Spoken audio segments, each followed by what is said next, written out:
나는 평생 사람을 보는 눈으로 회사를 세웠다고 믿어왔다. 하지만 어느 날 문득 깨달았다. 정작 가장 가까운 사람들을 보지 못하고 있었다는 걸. 회사에서도 가정에서도 위기는 언제나 같은 모습으로 찾아왔다. 사람을 잃는 게 아니라 서로를 바라보지 않게 되는 순간이었다. 한때 나는 수많은 직원을 이름으로 불렀다. 그들의 눈빛에서 열정과 책임을 읽을 수 있었고 그 온기가 조직을 움직였다. 그러나 기업이 커질수록 숫자가 사람을 대신했다. 성과표가 얼굴을 덮고 보고서가 마음을 가렸다. 그때부터 조직은 식기 시작했다. 책상 위엔 수치가 늘었지만 마음속엔 온기가 사라졌다. 나는 그때 깨달았다.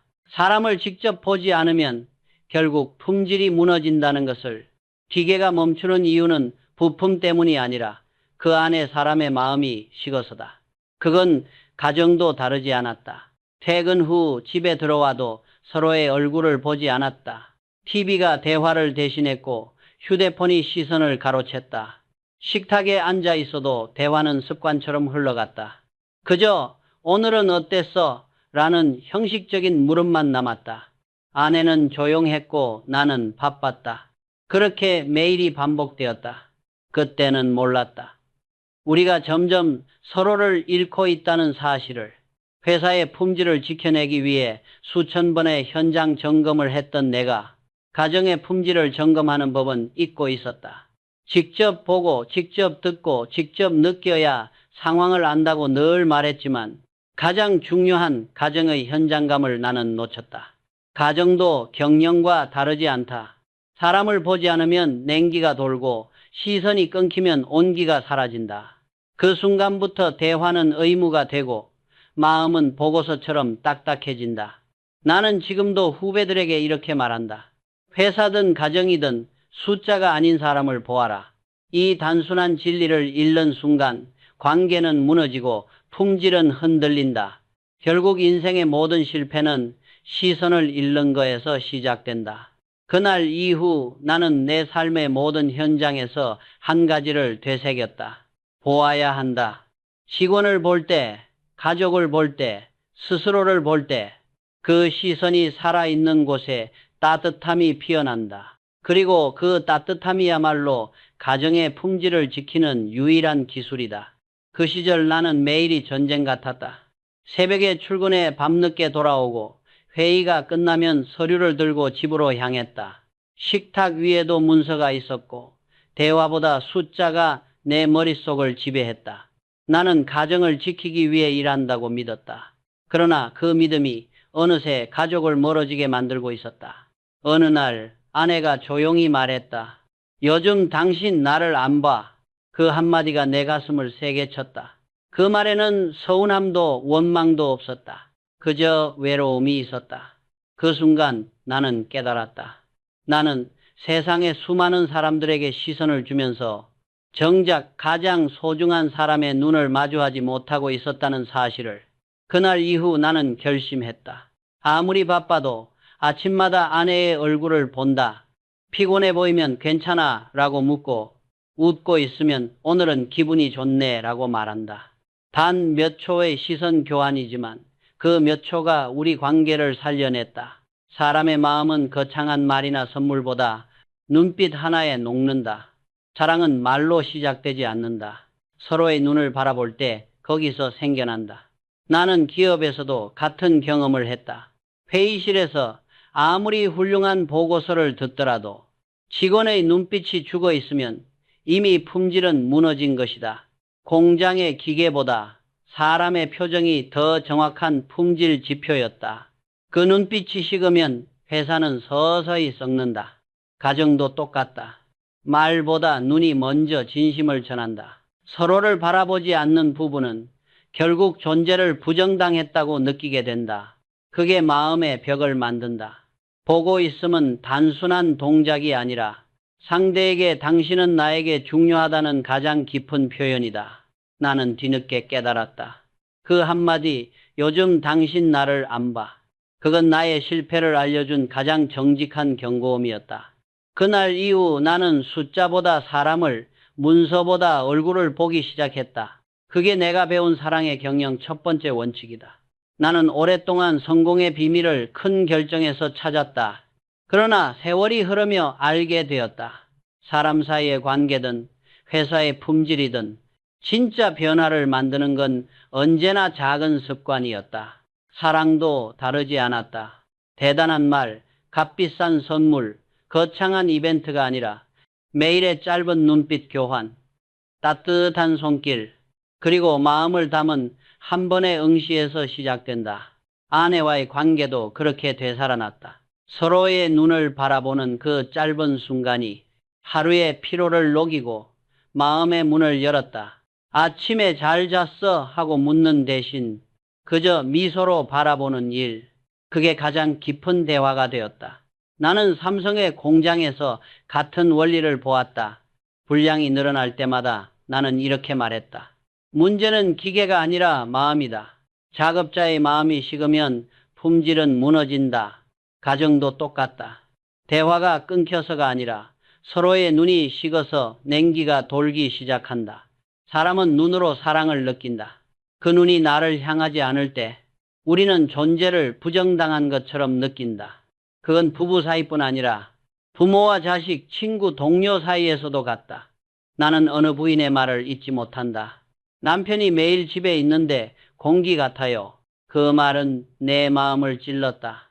그녀의 남편은 존재하지만 느껴지지 않았다. 그건 이미 함께 사는 타인이 된 것이다. 그래서 나는 후배들에게 자주 말한다. 눈을 맞추는 시간은 보고서를 읽는 시간보다 더 중요하다. 말은 꾸며낼 수 있지만 눈은 진심을 숨길 수 없다. 그 눈빛 하나가 관계를 지탱하고 그 시선이 사라지는 순간 사랑도 식는다. 나는 지금도 매일 아침 거울을 보기 전에 먼저 아내의 얼굴을 본다. 그 작은 습관이 내 하루의 품질을 바꾼다. 가정의 품질은 결국 눈빛의 품질이다. 그 따뜻한 시선이 있는 집엔 언제나 봄이 머문다. 나는 수많은 부부들을 보았다. 같은 집에 살고 같은 밥을 먹고 같은 침대에서 잠을 자지만 서로를 느끼지 못하는 사람들. 그들은 존재하지만 이미 사라진 관계 속에 살고 있었다. 한 여인이 내게 이렇게 말했다. 남편이 매일 집에 있어요. 그런데 공기 같아요. 그 말은 내 가슴을 아프게 했다. 남편은 늘 곁에 있었지만 그녀는 그를 느낄 수 없었다. 존재는 있지만 온기가 없었다. 그것은 부재보다 더 깊은 고독이었다. 나는 그 말을 듣고 오래 생각했다. 존재하지만 느껴지지 않는 사람. 그건 이미 관계가 죽은 상태였다. 그들의 문제는 함께 있는 시간이 부족해서가 아니었다. 서로의 눈을 보지 않고 마음을 닫아버린 것이었다. 가정에서의 침묵은 처음엔 평화로 보인다. 하지만 그 침묵이 길어지면 그건 더 이상 평화가 아니라 단절이다. 사랑은 대화로 유지되는 게 아니라 서로를 바라보는 시선으로 숨쉰다. 나는 기업에서도 같은 현상을 봤다. 회의실 안에서 아무도 서로의 눈을 마주치지 않는 순간 그 조직은 이미 죽은 것이었다. 성과표는 올라가도 신뢰의 온도는 떨어진다. 함께 있음의 본질은 존재의 실감이다. 서로의 마음이 닿지 않으면 그건 협업이 아니라 병행일 뿐이다. 그래서 나는 늘 이렇게 말하곤 했다. 눈을 맞추는 시간은 보고서를 읽는 시간보다 더 중요하다. 눈빛 속에는 데이터보다 더 정확한 진심이 있다. 그 진심이 사라지는 순간 모든 관계는 흔들린다. 나는 아내와의 관계에서 그걸 배웠고 직원들과의 관계에서 다시 확인했다. 결국 모든 관계는 시선의 교환에서 시작해 마음의 연결로 완성된다. 만약 지금 당신이 누군가와 함께 살고 있다면 오늘 단 10초만이라도 그 사람의 눈을 바라보라. 말하지 않아도 된다. 그 눈빛 하나로 마음은 다시 이어진다. 사람은 말보다 눈에서 진심을 읽는다. 그 진심이 사라질 때 사랑도 식는다. 그러나 그 눈빛이 다시 만나면 식었던 마음도 다시 불붙는다. 존재하지만 느껴지지 않는 관계. 그건 함께 살지만 이미 멀어진 부부의 초상이다. 그러나 바라보는 용기를 되찾는 순간 그 관계는 다시 숨을 쉰다. 나는 수많은 남자들이 은퇴의 문턱에서 무너지는 것을 보았다. 그들은 일을 잃어서가 아니라 역할을 잃었기 때문이었다. 직장을 떠난 남자는 처음 며칠 동안은 웃는다. 이제 자유다. 그렇게 말하며 여유를 즐긴다. 하지만 몇 달이 지나면 그들의 얼굴은 달라진다. 더 이상 자신을 필요로 하는 곳이 없다는 허무함. 그것이 그들을 서서히 삼킨다. 가정에서도 똑같은 일이 벌어진다. 아내는 수십 년 동안 집을 지켜왔다. 그런데 은퇴한 남편이 하루 종일 집에 있게 되면 그 균형이 무너진다. 같이 있는 시간이 늘었는데 왜 더 멀게 느껴질까? 많은 부부가 그 질문 앞에서 고개를 숙인다.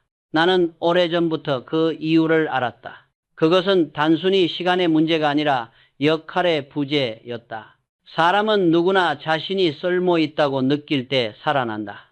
그런데 은퇴와 함께 그 감각이 사라지면 남자는 자신이 더 이상 세상에 기여하지 못한다고 느낀다.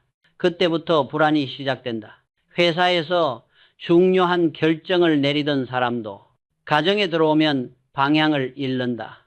이제 무엇을 해야 하지? 그 물음에 답하지 못한 채 하루 종일 TV 앞에 앉거나 아내 곁을 맴돈다. 그건 사랑이 아니라 의존이다. 아내는 처음엔 받아주지만 곧 지치고 마음의 문을 닫는다. 나는 젊은 시절부터 은퇴 후의 삶을 준비했다. 왜냐하면 기업에도 사람에게도 두 번째 시스템이 필요하다는 걸 알았기 때문이다. 회사에 대체 시장이 있듯 인생에도 대체 역할이 있어야 한다. 그걸 만들지 못하면 삶의 구조는 쉽게 붕괴된다. 한 임원이 나에게 말했다. 회장님, 이제 매일 아내와 함께 있는데 이상하게 어색합니다. 예전엔 대화할 시간도 없다고 불평했는데 지금은 하루 종일 함께 있으니 무슨 말을 해야 할지 모르겠습니다. 나는 미소를 지으며 대답했다. 그건 일을 잃은 게 아니라 역할을 새로 설계하지 않았기 때문이네. 사람은 직책으로 사는 게 아니라 역할로 존재한다. 명함이 사라져도 역할은 새로 만들 수 있다. 그게 인생의 두 번째 경영이다. 일터에서의 리더십이 끝났다면 이제는 가정에서의 리더십을 새로 세워야 한다. 은퇴는 끝이 아니라 삶의 새로운 직무 재배치다. 그걸 깨닫지 못한 남자는 외로움에 무너지고 그걸 깨달은 사람은 다시 피어난다. 나는 평생 리더십이란 무엇인가를 고민했다. 회사를 이끌던 시절 나는 늘 앞장섰다. 결정을 내리고 방향을 제시하고 모든 일을 내 손으로 해결했다. 그 방식이 당시의 나를 성공으로 이끌었다. 하지만 세월이 흐르며 나는 깨달았다. 가정에서의 리더십은 다르다. 회사를 떠난 후 나는 또 하나의 조직을 경영하기 시작했다. 그 이름은 가족이었다. 이곳에서 남편의 역할은 감독이 아니라 지원자였다. 가정은 기업처럼 명령으로 움직이지 않는다. 아내에게, 자식에게 명령은 벽을 만든다. 그러나 응원과 협력은 다리를 만든다.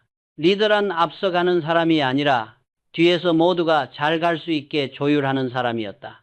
나는 직원들에게 자주 이렇게 말했다. 현명한 리더는 직접 뛰지 않아도 방향을 제시한다.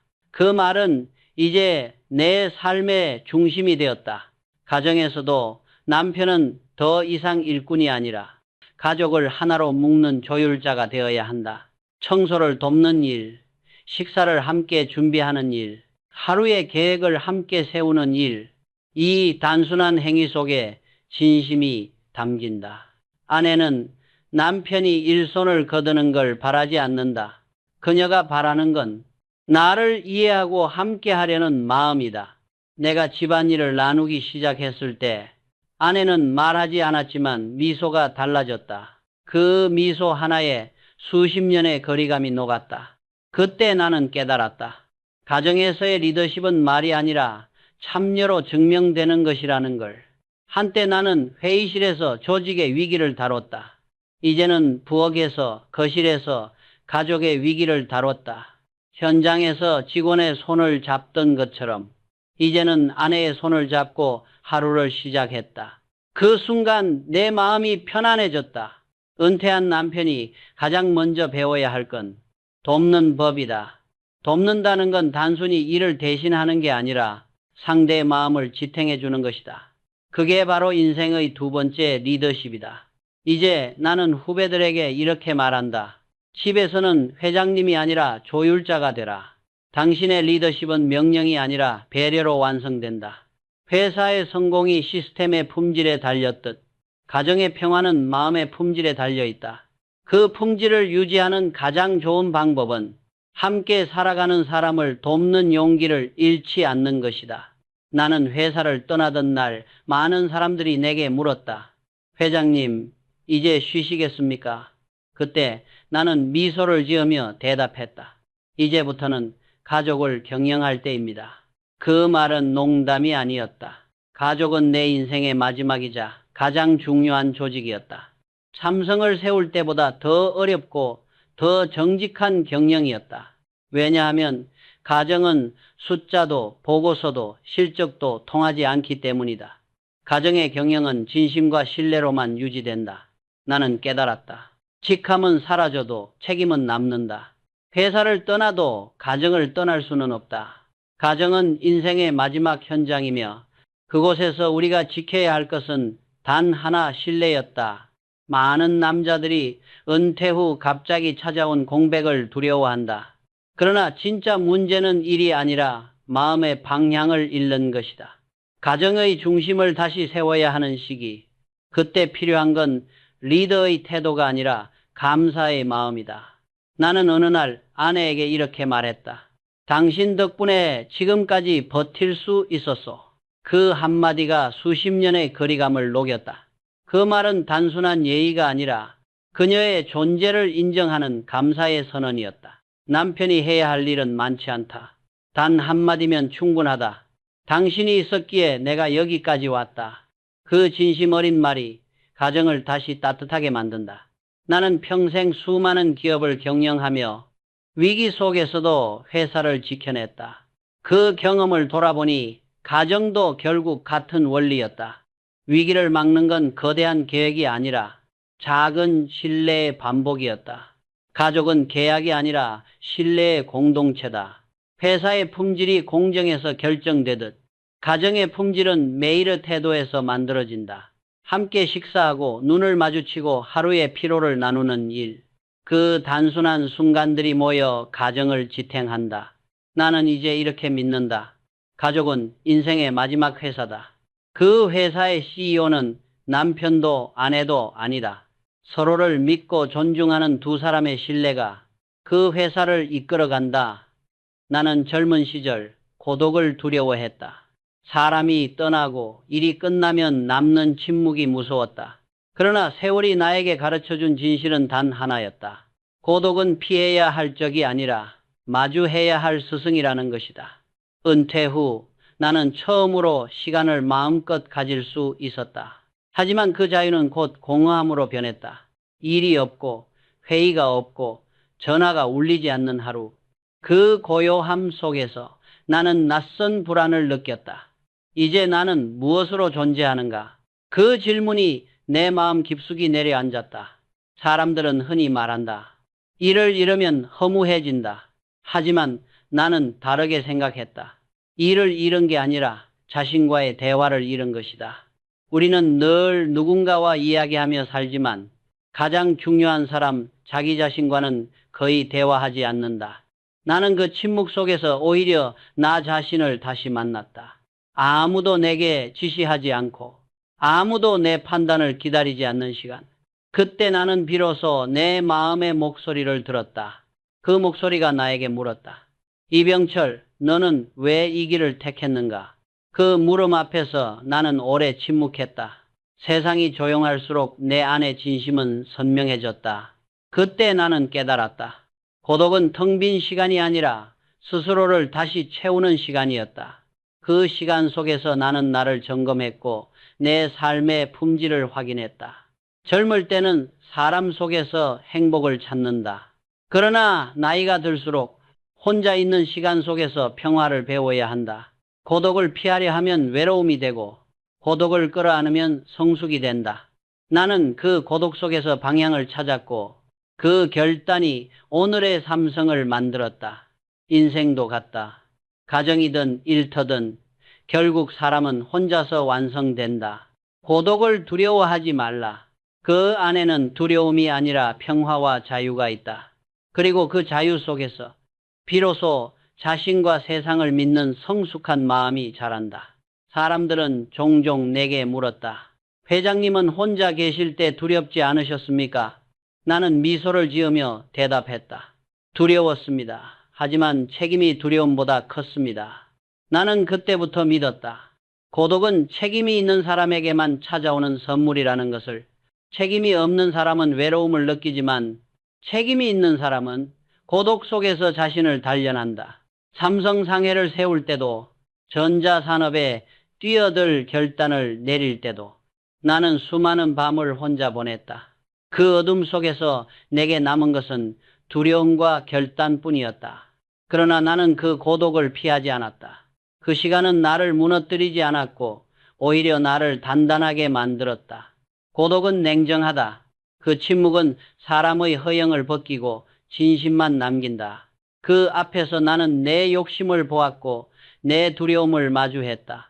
그리고 조금씩 내려놓았다. 그게 바로 성숙의 시작이었다. 젊은 날에 나는 고독을 견디는 법을 몰랐다. 항상 사람 속에서 답을 찾으려 했다. 하지만 인생이 나를 가르쳤다.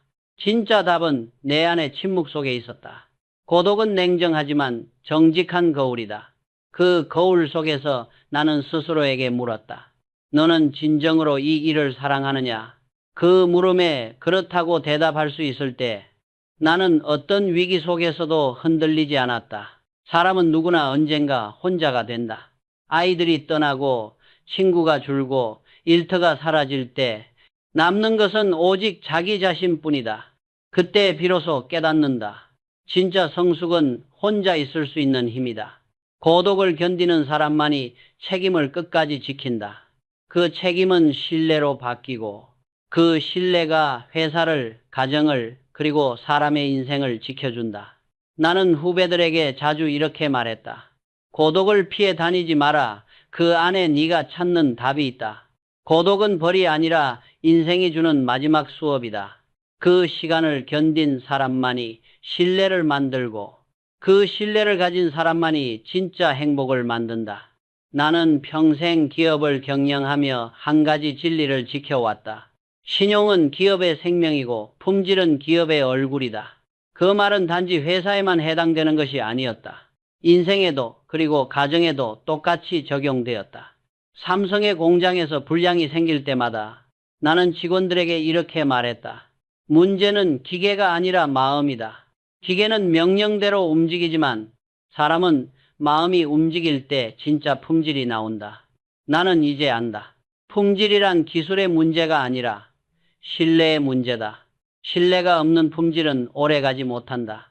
그건 가정에서도 마찬가지다. 남편과 아내의 관계도 결국 신뢰의 거래다. 큰 약속이 아니라 작은 약속을 지키는 것, 말보다 행동이 앞서는 것, 보이지 않는 수고를 알아주는 것. 그 모든 것이 가정의 품질을 높인다. 가정은 보이지 않는 공장이다.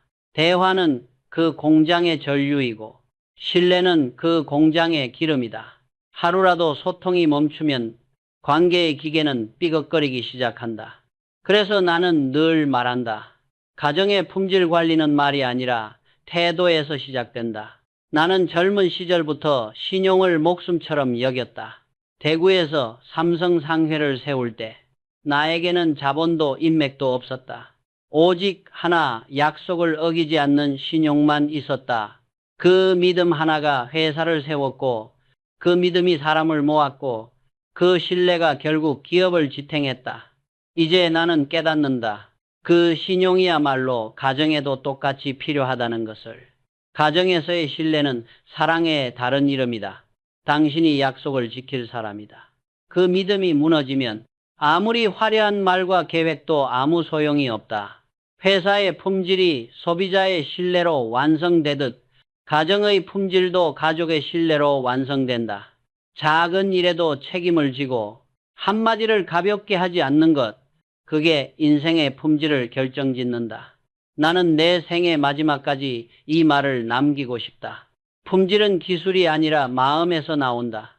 그 마음이 식지 않는 한 회사도 가정도 사람의 인생도 무너지지 않는다. 나는 수많은 위기를 겪었다. 전쟁, 정치의 혼란, 산업의 격변기.